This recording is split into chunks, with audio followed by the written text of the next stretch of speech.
Islam, persatuan Islam, persatuan Islam, persatuan Islam, persatuan Islam. Tegakkan Al-Quran dan As-Sunnah di dalam kejujuran berfikir.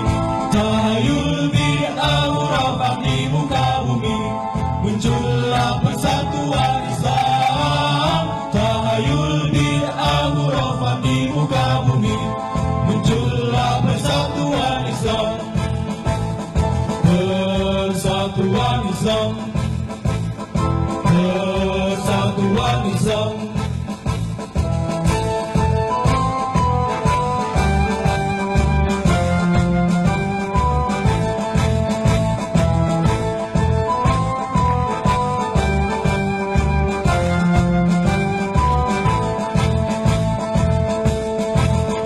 Persatuan Islam, persatuan Islam, persatuan Islam, persatuan Islam, persatuan Islam, persatuan Islam. Hidupkan, hidupkan persatuan Islam, tegakkan Al-Quran dan As-Sunnah, lanjutkan perjuangan Rasul. Innal hamdalillah nahmaduhu wa nasta'inuhu wa nastaghfiruh wa na'udzu billahi min syururi anfusina wa min sayyiati a'malina. May yahdihillahu fala mudhillalah wa may yudlilhu fala hadiyalah. Asyhadu an la ilaha illallah wa asyhadu anna Muhammadan abduhu wa rasuluh alladzi la nabiyya ba'da amma ba'du. Pemirsa Persis TV yang diridhoi oleh Allah Subhanahu wa taala, alhamdulillah kita bisa bertemu dalam acara Ramadan kita yang disiarkan oleh Persis TV. Dan adapun yang akan menemani kita yaitu Al Ustadz Kyai Haji Uus M. Ruhyat, yang mana beliau merupakan anggota Dewan Hizbah Persatuan Islam. Pemirsa Persis TV, kita sudah mengetahui atau meyakini bahwa hidup kita itu hanya untuk ibadah kepada Allah Subhanahu wa taala, yang mana ibadah itu ada yang disebut dengan ibadah badaniyah, juga ada ibadah maliyah. Yang termasuk ibadah badaniyah seperti sholat, juga saum, sedangkan ibadah maliyah seperti zakat, sedangkan haji bisa dua-duanya, ibadah badaniyah juga ibadah maliyah. Adapun tema dalam acara Ramadan kita yang akan kita bahas yaitu tentang badal saum, yang mana tadi disebutkan bahwa saum termasuk kepada ibadah badaniyah. Nanti akan dibahas oleh Al Ustadz tentang badal saum, apakah itu bisa dilakukan atau tidak, supaya mempersingkat waktu dan juga Ustadz luas untuk menjelaskan. Alhamdulillah Ustadz sudah ada di hadapan kita. Bagaimana Ustadz, sehat? Alhamdulillah, Alhamdulillah. Mudah-mudahan Ustadz sehat selalu dan membimbing kita dalam acara Ramadan kita. Ustadz, supaya tidak makan waktu yang panjang, silakan Ustadz menerangkan. Ya. Terima kasih Ustadz Rahman.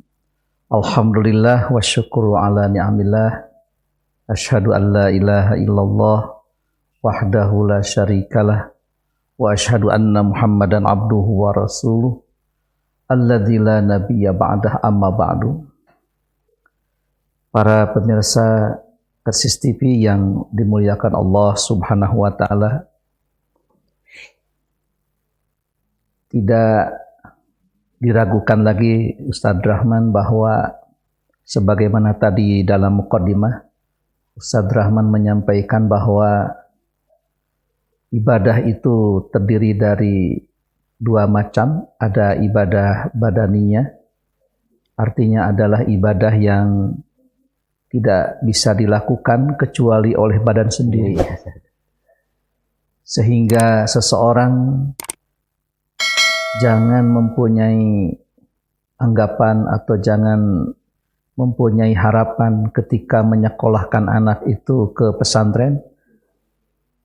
Ya mudah-mudahan saja nanti Jumatan bisa diwakilkan. Kemudian Nanti kalau tidak bisa melaksanakan salat berjamaah, cukup saja diwakilkan sama mantu, karena mantu itu seorang ustadz misalnya. Maka tentu saja disinilah salat termasuk kategori ibadah badaniyah. Ibadah yang tidak bisa diwakilkan, ibadah yang tidak bisa dikerjakan kecuali oleh badan sendiri. Sehingga walaupun dalam posisi seorang sedang sakit dan berbaring di rumah sakit, maka salat itu tidak bisa ditinggalkan dan salat itu tidak bisa diwakilkan.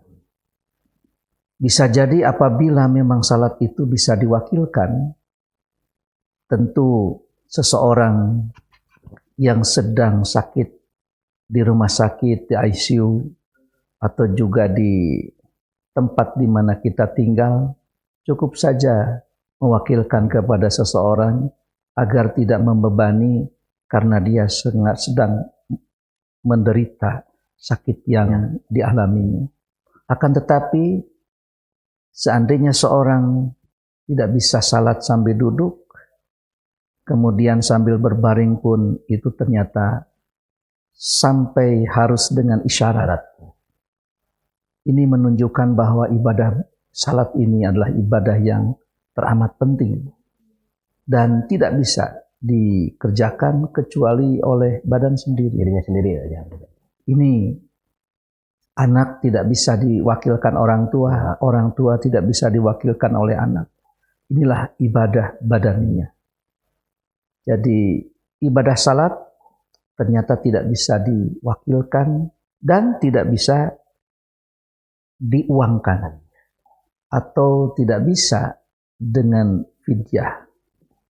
Ketika seorang itu lupa atau juga seorang itu belum menunaikan salat, maka dia harus melakukan sesuai dengan waktunya. Inilah ibadah salat itu. Jadi tiap-tiap ibadah, Ustaz Rahman, ini memiliki karakteristik tersendiri. Ibadah salat saking pentingnya sehingga hanya pribadinya saja yang bisa menggugurkan, yang lain itu tidak bisa.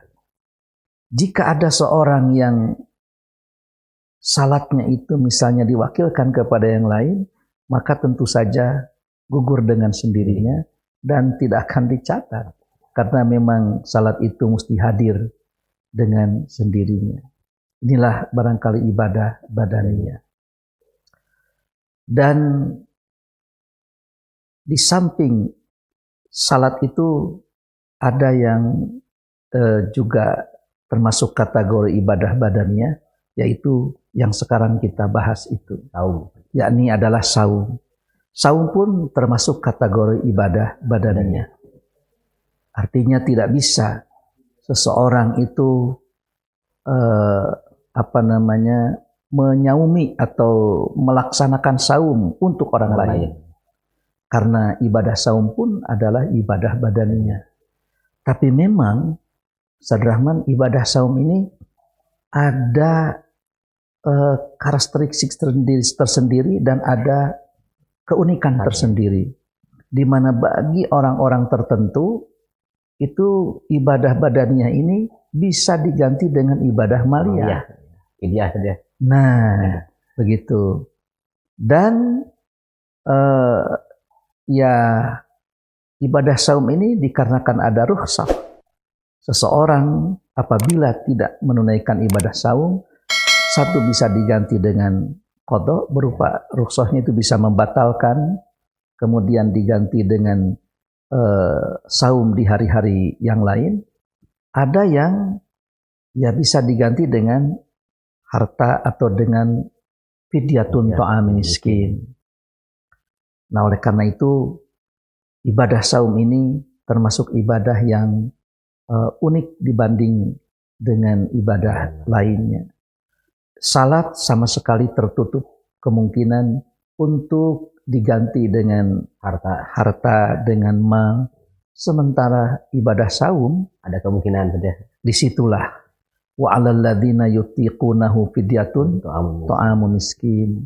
bagi orang-orang yang mutik, orang-orang yang memiliki kemampuan atau bisa menunaikan ibadah saum tapi payahnya luar biasa. Ada kondisi saja. Inilah sehingga yang yutiqunahu itu ditafsirkan ada beberapa kondisi, yakni apabila seorang ibu yang sedang hamil, ya. Lalu ada seorang ibu yang sedang menyusui. Tentu saat-saat menyusui apabila saum itu wajib bagi orang yang menyusui, tapi ada rukhsah bagi ibu yang hamil dan menyusui ini untuk tidak saum atau boleh tidak saum. Dan jika ia tidak saum, maka bisa diganti dengan fidyatun ta'am miskin, yaitu berupa fidyah, memberi makan kepada seorang miskin. Kemudian juga bagi seorang yang sakit, kemudian sakitnya tidak ada harapan untuk sembuh, maka itu pun adalah masuk dalam kategori yutiqunahu. Karena sakit yang diderita, yang menahun, kemudian tidak ada harapan untuk sembuh, bagaimana bisa dia menunaikan ibadah saum, tapi tetap kewajibannya masih. Demikian juga ketika seorang yang dalam kategori sudah tua renta, sudah kabir, itu kalau sekarang kita kuat, Ustaz Rahman, kemudian makin tua itu bukan semakin kuat, makin lemah. Bukan semakin kuat, tapi justru malah makin lemah. Nah, di saat-saat lemah seperti itu, orang tua bisa menunaikan ibadah saum, tapi payah, lemah sekali. Akan timbul. Betul, kemudaratan akan timbul. Seperti halnya seorang ibu yang sedang hamil dan menyusui, tentu bisa jadi ada kemudaratan, baik untuk ibunya atau juga untuk bayinya. Maka dalam hal ini Islam memberikan rukhsah atau keringanan bagi mereka itu untuk fidyatun ta'am miskin. Nah, tinggal barangkali apabila seorang memiliki hutang saum, ini kan kaitannya badal atau pengganti. Nah, yang mau diganti ini posisi seorang yang memiliki kewajiban seperti apa ini, Ustaz Rahman? Jadi kita harus tahu dulu, kira-kira ini siapa yang termasuk kategori orang yang memiliki kewajiban saum, lantas saumnya jika memang ia tidak melaksanakan, lalu bisa digantikan oleh yang lain. Nah, ini seorang anak kan tidak memiliki kewajiban untuk saum, sebab dia adalah seorang yang bukan mukallaf. Akan tetapi tentu, Ustaz Rahman, seorang anak yang sedang dididik, dibina, baik akidahnya maupun juga ibadahnya oleh orang tua, dia memang tidak memiliki kewajiban, tapi orang tua dituntut dan diwajibkan untuk membina, mendidik. Bagi at-tamrin, latihan. Itulah sebagai latihan. Jadi dengan demikian, kita harus dudukkan dulu perkaranya, siapakah sebetulnya orang yang dituntut untuk menunaikan ibadah saum, lalu dia itu memiliki kewajiban memang untuk melaksanakan ibadah saum, kemudian ia tidak melaksanakan saum, lalu digantikan oleh yang lain. Nah, tentu inilah barangkali tidak ada lagi kecuali orang yang faman kana minkum maridon au ala safarin. Siapa orang yang sakit kemudian bepergian, fa'iddatum min ayyamin ukhar. Mungkin ini kemungkinannya. Siapa orang yang sakit, ada harapan untuk sembuh, lalu ia ternyata mau mengkodok saat ia itu nanti sembuh. Di saat dia sembuh, saya akan mengkodoknya. Ternyata ketika dia di bulan Ramadan itu jatuh sakit dan tidak membayar fidyah karena memang ada harapan lagi untuk sembuh. Nah, ketika selesai Idul Fitri, katakanlah begitu Idul Fitri, keesokan harinya wafat. Meninggal. Ya. Nah, mungkin ini kemungkinannya. Dia punya hutang ya. Nah, dianggap oleh sebagian kita itu adalah dia punya utang saum. Ya. Yang harus dia qada harusnya. Nah, yang harus dia qada. Kemudian ternyata orang ini wafat, kemudian sebagian ahli warisnya melakukan ibadah saum sesuai dengan seorang yang sakit yang ia tidak mampu menunaikan ibadah saumnya. Yang menjadi pertanyaan, apakah ketika dia hendak melaksanakan qada, lantas Allah tidak memberikan waktu dan kesempatan kepada dia untuk bisa menunaikannya karena memang ajal sudah menjemputnya? Apakah ini termasuk kategori pelanggaran? Apakah ini termasuk kategori hutang piutang? Andai kata memang ini hutang yang harus dibayar, tentu saja bukan tidak ingin dan tidak ada kemauan untuk membayar. Tapi waktu sudah habis. Itulah ajalnya yang tidak ada. Jadi ini salah siapa? Ini ini salah siapa? Salah siapa kelihatan? Jadi dia itu mau dengan tidak saumnya saja, dia itu berani untuk dan sudah berniat untuk mengganti alias mengqada pada bulan-bulan yang lain. Dan Allah sendiri memberikan ruang yang cukup, memberikan waktu yang demikian luas. Apabila seseorang itu bepergian kemudian dia buka, lantas juga orang yang sakit kemudian dia buka, maka fa'iddatun min ayyamin ukhar. Andai kata dia berbuka, tentu bisa diganti pada hari-hari berikutnya. Nah, yang menjadi persoalan ketika waktunya tidak Allah berikan. Karena malakal maut, ajal sudah menjemput. Tentu bagi orang yang berutang dengan niat tidak membayar, itu berdosa. Akan tetapi ini kan sudah punya keinginan dan akan memenuhi segala utang piutang. Akan tetapi ajalnya sudah datang dan waktu untuk memenuhi pelaksanaan saum qada ini ternyata oleh Allah tidak diberikan.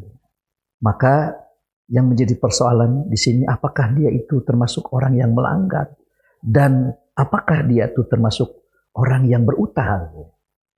Jika memang dia itu orang yang berutang, kemudian dia itu utangnya utang ibadah badaniah, karena mengqada saum itu adalah perbuatan yang tidak bisa digantikan oleh yang lain. Sebab bisa saja seorang putri dia mempunyai hutang saum qada, misalnya dia pada bulan ini, bulan Ramadan ini, katakanlah dia punya utang 3 hari mengqada. Bisakah mengqada saum seorang yang menstruasi kemudian putrinya lalu diqada oleh ibunya? Kan tidak bisa. Begitu juga ibunya oleh putrinya, tentu saja kan tidak bisa. Sehingga kenapa pada saat seorang yang ajalnya datang kok malah jadi bisa? Ini itu. Padahal ketika seorang yang menstruasi atau nifas, mungkin kalau menstruasi cuma beberapa hari, tapi nifas itu kadang bisa jadi 1 bulan, Ustaz. Bisa lebih seminggu, bisa lebih dari 1 minggu, bisa jadi 1 bulan. Kalau nifasnya itu 4 bulan, kemudian 40 hari, pas dia itu katakanlah sejak awal saum itu sudah berbuka, otomatis itu kan katakan 1 bulan itu tidak saum. Akan tetapi tidak ada yang bisa menggantikan kecuali dia sendiri mengqadha saum tersebut. Tidak pernah ada orang nifas dibantu, diwakili saumnya oleh adiknya, oleh kakaknya, oleh ibunya. Kan tidak terjadi itu.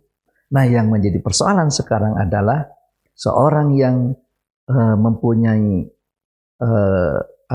niat untuk mengqadha saum, lantas ajalnya sudah datang, malakal maut sudah menjemput, maka tentu saja jika hal ini dijadikan sebagai sebuah utang, kemudian siapa yang akan membayar? Ternyata andai kata seorang mengambil sebuah keterangan, man mata wa alaihi siyamun soma anhu waliyuhu, siapa orang yang meninggal dan padanya ada kewajiban untuk menunaikan ibadah saum, saumlah walinya. Di sini barangkali ini memang keterangan tidak bisa dipungkiri tentang kesahihan secara sanadnya, karena ini adalah muttafaqun alaih. Dengan demikian, ya bagaimana katanya? Ya hadis termaksud. Ternyata apabila memang hadis ini dimaknai bahwa wali yang menggantikannya, yang menjadi persoalan, wali di sini siapa? Ini tentu bukan hal yang mudah untuk menentukan. Lalu apabila ada walinya itu lebih dari 1 orang, siapa yang lebih berhak? Dan barangkali untuk menunaikan ini, wali pun akan saling menyerahkan, saling menunjuk, saling menuduh, saling menunjuk yang lain. Silakan aja barangkali. Lalu kalau seandainya walinya tidak saum, siapa yang berdosa? Nah, kata walinya, daripada saya sendiri ini punya utang harus mengqadha, ditambah lagi dengan qadha yang lain. Dan andai kata masih mending kalau yang meninggalnya 1, kalau 2, 3 orang, walinya tetap ini juga. Kira-kira bagaimana? Betul. Inilah barangkali yang menjadi problem. Maka dengan demikian, walaupun keterangan hadis ini sahih, akan tetapi ada beberapa ayat dalam Al-Quran dan termaktub dalam beberapa surat yang lebih tegas, lebih jelas, lebih qat'i, di mana Allah Subhanahu wa taala menyatakan wala tujzauna illa ma kuntum ta'malun wa an laisa lil insani illa ma sa'a wa la taziru waziratun wizra ukhra al yauma tujzauna ma kuntum ta'malun. Jadi ini semua membuktikan bahwa pada hari ini tidak ada yang dibalas kecuali apa yang kalian kerjakan. Maka ibadah badaniyah yang seperti ini, walaupun ada keterangan yang demikian, apabila memang dimaksudkan dan dimaknai seperti itu, tentu bertentangan dengan ayat Al-Quran. Apabila memang ini bertentangan, Sadrahman, tentu Quran diambil. Nah, kita ingat kepada riwayat Siti Aisyah. Ketika ada pernyataan dari seorang sahabat bahwa Umar bin Khattab pernah mendengar Rasulullah bersabda, yu'adzabul mayyitu bibukai ahlihi. Akan disiksa seorang mayit itu apabila ditangisi oleh keluarganya. Nah, ini tentu orang menganggap bahwa yang meninggal itu mayit, atau yang meninggal itu sudah menjadi mayit. Kemudian yang menangis itu adalah keluarganya. Keluarga yang menangis, kenapa yang disiksa si mayit? Ini. Jadi dengan demikian, ya apabila hadis ini dimaknai bahwa siapa yang meninggal, siapa yang berbuat, siapa yang disiksa, siapa yang berbuat, si A yang berbuat yang disiksa si B, si B yang disiksa karena perbuatan si A, maka tentu saja bertentangan. Apabila memang terjadi pertentangan seperti ini, maka kata Aisyah, hasbukumul Quran. Ya. Cukup saja bagi kalian itu Al-Quran. Bahwa wala taziru waziratun wizra ukhra. Seorang tidak bisa menanggung dosa orang lain. Seorang penanggung tidak bisa menanggung dosa orang lain, melainkan dosa dirinya saja. Ya. Jadi tidak bisa si A berbuat, si B yang siksa. Akan tetapi ada akan tetapinya. Apabila hadis ini tentu dicarikan jalan keluarnya, dijadikan mantiknya. Mantiknya itu sesuai dengan jalan pikiran, keterangan-keterangan yang termaktub baik dalam Al-Quran maupun As-Sunnah, maka tentu saja hadis ini dapat dimengerti dan dapat dimaknai serta bisa dijadikan sebagai referensi bahwa si mayit itu tersiksa karena ditangisi oleh keluarganya. Sehingga ketika keluarganya itu menangisinya, mayit itu tidak ridho, tidak rela. Karena ya bukan untuk diratapi dan untuk ditangisi. Melainkan ya didoakan. Bagaimana supaya mayit itu betul-betul dibebaskan, ya menerima ampunan, dibebaskan dari segala noda dan dosanya, serta diampuni ya segala kesalahan-kesalahan dan kehilafan-kehilafannya. Apabila memang hadis ini dimaknai seperti itu, tentu ya bagus juga itu mantiknya. Artinya tidak perlu dipertentangkan. Cuma andai kata dipertentangkan seperti yang dimaksud barusan, hasbukumul Quran. Cukup saja Quran yang kita pegang. Wala taziru waziratun wizra ukhra. Barangkali itu Ustaz Rahman. Terima kasih Ustaz. Nah itu pemirsa Persis TV, bahwa Ustaz sudah menjelaskan bahwa intinya saum itu termasuk kepada ibadah badaniyah, yang mana ibadah badaniyah tidak bisa digantikan oleh orang yang lain. Adapun cara menempatkan hadis yang sahih yang man mata wa ahli syamun itu memakai cara berpikirnya Aisyah, jika bertentangan hasbukumul Quran. Cukup saja Quran yang dipakai. Nah, Ustaz, ini yang ada di antaranya apa? Banyak orang yang beranggapan bahwa yang tidak bisa menang itu dosa. Tapi kalau kebaikan bisa, karena kata Aisyah, la tajiru wajiratun wizra ukhra. Iya. Bagaimana dengan ayat laha maka sabat wa alaiha maka sabat? Nah, tentu saja kalau memang Aisyah menyatakan sebagian ayat Quran wala taziru alla taziru waziratun wizra ukhra, ya itu tadi, kalau laha maka sabat wa alaiha maka sabat itu dua-duanya itu ya baik itu pahala maupun siksa ternyata tidak bisa dilimpahkan. Jadi pahala tidak bisa dioper, kemudian siksaan pun tidak bisa diserahkan. Andai kata siksaan bisa diserahkan atau pahala juga bisa dioperkan, barangkali enak sekali. Ketika kita melakukan satu dosa, serahkan saja dosa kita itu kepada ya orang-orang yang musuh-musuh kita yang sudah wafat terlebih dahulu. Ya, betul. Inilah, jadi Quran itu berbicara bukan hanya satu ayat, akan tetapi satu yang diungkapkan oleh Aisyah itu alla taziru waziratan wizra ukhra, ya wala taziru waziratan wizra ukhra. Kemudian ada wala tujzauna illa ma kuntum ta'malun, laha ma kasabat wa 'alaiha ma kasabat. Al yauma tujzauna.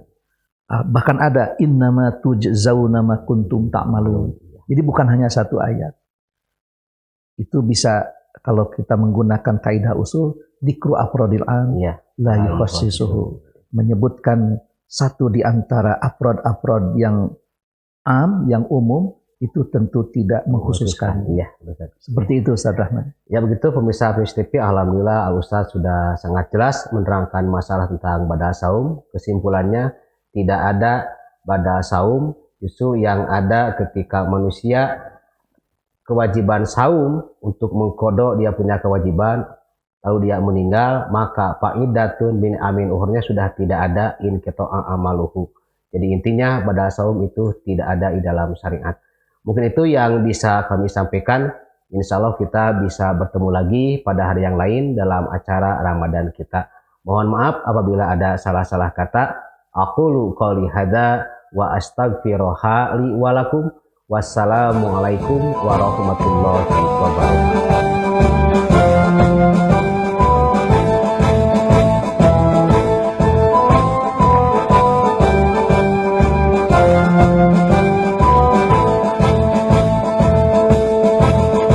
Persatuan Islam, persatuan Islam, persatuan Islam, persatuan Islam, persatuan Islam, persatuan Islam. Hidupkan, hidupkan persatuan Islam, tegakkan Al-Quran dan As-Sunnah, lanjutkan perjuangan Rasulullah demi tegaknya syariat Islam, lanjutkan perjuangan Rasulullah demi tegaknya syariat Islam. Syariat Islam, syariat Islam, persatuan